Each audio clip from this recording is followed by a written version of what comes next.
प्रश्नावली 4.3 है का साथ समीकरणों को हल करना है।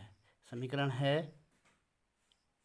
2y + 5/2 = 37/2।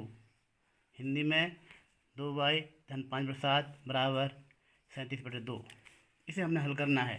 इसके दो पक्ष हैं, 2y धन 5/2 बायां पक्ष और 37/2 बायां पक्ष, दाहिना पक्ष। हल। दोनों पक्षों में 5/2 घटाने पर, क्योंकि हमने इसमें से 2y को पृथक करना है, इसलिए हम दोनों पक्षों में 5/2 घटा देते हैं।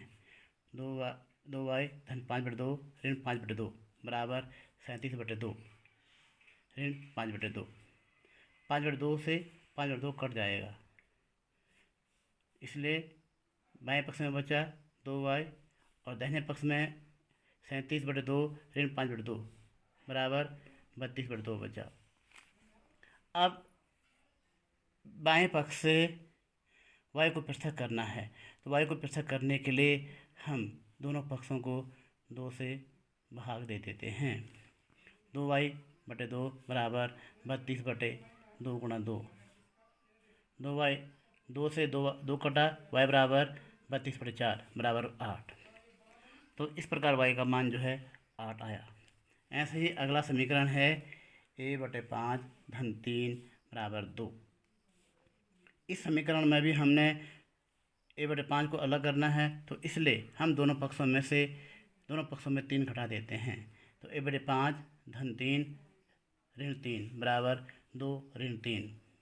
धन 3 और ऋण 3 बराबर 0 होता है, दोनों कट जाएंगे, तो कितना बचा? a/5 बराबर 2 में से ऋण 3 गया, ऋण 1 बचा, तो a/5 बराबर ऋण 1। अब चर को पृथक करने के लिए, माने a को पृथक करने के लिए हम समीकरण के दोनों पक्षों को 5 से गुणा कर देते हैं। तो a/5 गुणा 5 बराबर ऋण 1 गुणा 5, तो a बराबर ऋण 5। इस प्रकार समीकरण में चर जो पद है a, उसका मान ऋण 5 आया। ऐसे ही अगला समीकरण है 2 कोष्ठ के अंदर x धन 4 बराबर 12। तो इसके लिए हम क्या करेंगे कि पहले कोष्ठ के बाहर जो संख्या है उसका गुणा कोष्ठ के बाहर की जो संख्याएं हैं उसे गुणा कर देते हैं। तो 2 गुणा x धन 2 गुणा 4 बराबर 12, 2x धन 8 बराबर 12। अब दोनों पक्षों में 8 घटा देते हैं, तो 2x धन 8 ऋण 8 बराबर 12 ऋण 8। इस प्रकार 2x बराबर 4। अब बाएं पक्ष में से चर को अलग करने के लिए हम दोनों पक्षों को 2 से भाग दे देते हैं। तो 2x/2 बराबर 4/2। 2 से 2 कट जाएगा, 4 में 2 का भाग देने पर 2 आता है, तो x बराबर 2।